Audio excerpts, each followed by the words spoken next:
My husband Daniel's promotion party was supposed to be the night our life changed. At least, that's what he had been telling everyone for weeks, bragging to his coworkers about the big executive position he'd finally earned at Carter Financial Group, the same company he used to complain about when he first started there years ago. And when the invitation arrived, printed on thick ivory paper, announcing the celebration at a luxury hotel ballroom downtown, he looked at it like it was a trophy. But the strange thing was, he never actually asked if I wanted to go. He simply assumed I would stay home like I usually did during his work events. Because over the last 2 years, Daniel had slowly started acting as if my presence embarrassed him, like I was somehow out of place in the world he was trying so hard to climb into.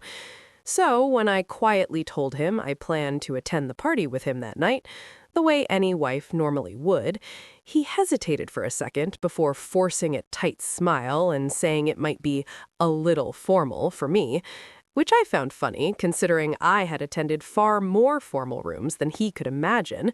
But I didn't argue. I simply nodded and told him not to worry. I'd blend in just fine.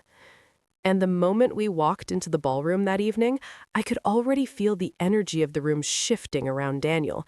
Executives in expensive suits shaking his hand, coworkers patting his back, waiters carrying silver trays of champagne across the polished marble floor. And while he immediately disappeared into a circle of laughing managers near the center of the room, I stayed a little farther back, near one of the tall glass windows, quietly watching the celebration unfold the way someone observes a play they already know the ending to.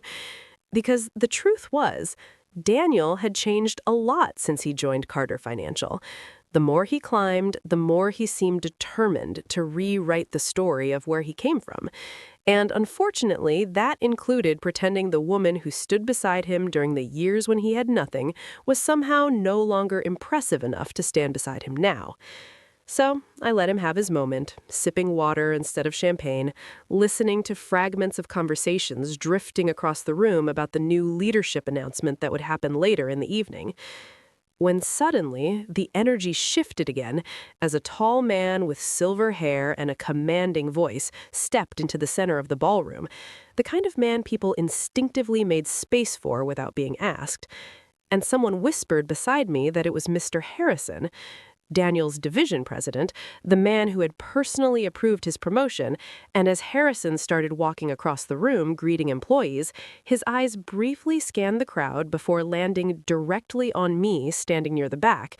And for a second, I thought he was simply observing the guests like any executive would, until he slowed his steps, frowned slightly, and turned toward one of the security staff near the entrance while pointing in my direction, his voice carrying farther than he probably realized when he asked a question that made several nearby conversations stop mid-sentence.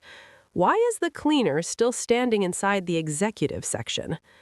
And in that moment, the quiet murmurs of the party shifted into something sharper as a few heads turned toward me, then more heads followed, and before I could even react, I saw Daniel glance over his shoulder from the group of managers he was laughing with, his eyes meeting mine for a split second before quickly looking away like he suddenly wished he had never seen me there at all.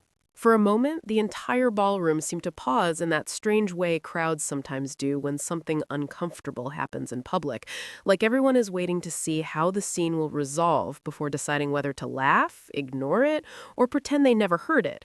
And I could feel dozens of eyes drifting toward me as the security guard looked confused, glancing between Mr. Harrison and the room as if trying to understand who exactly the cleaner was supposed to be. But the problem wasn't that I looked out of place. I was wearing a simple but elegant black dress and standing calmly beside a marble column. The problem was that no one important in that moment had introduced me as anything else. And in a room full of hierarchy and assumptions, people tend to follow whatever story the loudest voice suggests. So when Harrison gestured again, slightly impatient this time, and said, "The woman near the back window," a few guests near me took small steps away as if distance might clarify the misunderstanding, while the guard approached cautiously and asked if I was part of the event staff, his tone polite but uncertain. And I could see Daniel, now standing stiffly across the room, surrounded by his coworkers who were whispering and glancing between us, waiting to see if he would step forward to explain that I was his wife. But instead, he did something that surprised me even after everything that had happened between us during the past year. He simply turned his body slightly back toward his colleagues and forced a laugh. The kind of nervous laugh people make when they want to detach themselves from a situation before it becomes embarrassing. And in that moment, I realized something important about Daniel's promotion party, something far more revealing than any speech the executives would give later that evening. Because the truth was, Daniel had spent so long trying to become someone new inside this company that he had quietly decided the easiest way to do that was by erasing the parts of his life that reminded people who he used to be, including me. And standing there under the warm chandelier lights with the entire ballroom watching, I understood that if I spoke up right then and explained who I was, the misunderstanding would disappear in seconds. But something inside me told me to stay quiet just a little longer, because the night wasn't over yet, and I knew there was an announcement coming, one that most of the employees here believed was about Daniel's promotion, while a few people in the executive circle understood the truth was slightly more complicated. So instead of answering the guard immediately, I simply smiled calmly and said, "It's all right. I'm just waiting for the announcement," which only seemed to confuse him more, while several guests exchanged puzzled looks, and across the room, Daniel finally glanced back toward me again with irritation in his eyes, as if silently asking why I hadn't already left to save him the embarrassment. But before the situation could escalate further, the stage microphone suddenly crackled to life at the front of the ballroom, cutting through the growing whispers like a sharp bell, and a woman from the event staff stepped up to the podium holding a small card while the lights near the stage brightened slightly, signaling that the formal part of the evening was about to begin. And just like that, the attention of the entire room shifted away from the awkward scene near the windows and toward the stage, where the woman adjusted the microphone and smiled professionally before saying, "Good evening, everyone. Thank you all for joining Carter Financial Group tonight for a very special announcement regarding the future leadership of our company." And as the room settled into quiet anticipation, I noticed Daniel straighten his jacket proudly among the executives near the front, clearly convinced the next few minutes were about to be the highlight of his career, while I remained standing calmly near the back of the ballroom, waiting for the moment when the microphone would say the one thing no one in that room was expecting to hear. The ballroom grew quiet in that expectant way large rooms do when everyone believes they are about to witness something important. Glasses lowering slowly, conversations fading into silence. And I watched Daniel near the front of the crowd, adjusting his jacket with the confident smile of someone who believes the entire evening was arranged to celebrate him, while the woman at the podium glanced down at the card in her hand before continuing, "As many of you know, tonight marks an exciting new chapter for Carter Financial Group." And a few executives nodded approvingly, as if they had heard these words before during planning meetings. But most of the employees leaned forward with curiosity, because promotions at this level rarely happened publicly like this. And Daniel's coworkers were already whispering congratulations to him under their breath, clearly convinced they were about to hear his name called in front of the entire company. Yet I remained still, near the back window where Mr. Harrison had pointed at me earlier, watching the scene unfold with the calm patience of someone who had known the real agenda for weeks. Because while Daniel believed this evening was simply his promotion celebration, the truth was Carter Financial's board had scheduled the announcement for a very different reason, one that had nothing to do with rewarding a mid-level manager trying to impress executives, and everything to do with introducing the person who would soon control the direction of the entire company.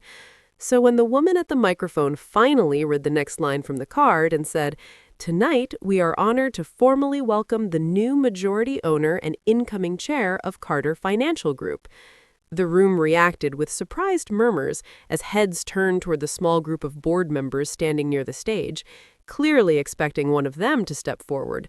But instead, the woman paused briefly before continuing with the words that caused the air in the ballroom to tighten like a pulled wire. "Please join me in welcoming Ms. Natalie Carter." And for a second, no one moved at all, as if the room itself needed time to process the name. until slowly dozens of faces began turning in different directions, searching for the person being introduced, while Daniel's proud smile faded into confusion as he looked around the crowd, unaware that the answer to that question was already standing quietly behind him, near the windows. And when I finally stepped away from the column and began walking toward the stage, the sound of my heels crossing the marble floor echoed louder than the microphone, conversations dying completely as people recognized the same woman Mr. Harrison had just called the cleaner minutes earlier, now moving calmly through the crowd toward the front of the ballroom. And the moment Daniel realized where I was going, his expression shifted from confusion to disbelief, his eyes widening as if the pieces of a puzzle were suddenly snapping together too late to stop them, while executives who actually recognized my name began straightening respectfully, whispering to one another as I reached the stage and accepted the microphone with a small, polite smile, before turning slightly toward the audience, letting my gaze settle briefly on Daniel, who still stood frozen among his coworkers. And in the stunned silence of that room, I said the only thing that truly mattered. For those who don't know me yet, my name is Natalie Carter, and 3 weeks ago, I finalized the purchase of the majority shares of Carter Financial Group. And somewhere in the crowd, a champagne glass slipped from someone's hand as the entire ballroom finally understood why the room had gone silent the moment my name was called.